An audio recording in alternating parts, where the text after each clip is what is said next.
Guys, শুভ দুপুর। আজ যা বৃষ্টি হলো, মানে মারাত্মক লেভেলে বৃষ্টি হয়েছে। আর এই দেখো ভিজে টিজে চলে এসেছি। আমি যেন সেই 7 সমুদ্র 13 নদী পার করে ফিরলাম বাড়িতে। সত্যিই তাই গো। চলো শেষে আছে, একটু দেখতে থাকো আমি কোথা থেকে এলাম। একটু ব্যালকনিতে এসেছি দেখতে আর কি। এই দেখো, এটা আমাদের কেজি স্কুলের সামনে। এখানে হাই স্কুল আছে।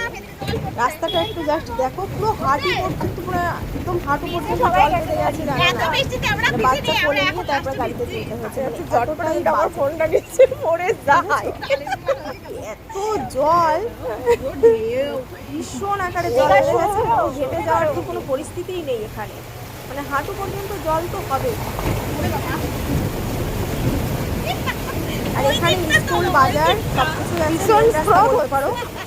রাস্তার অবস্থাটা তো চলো টাটা।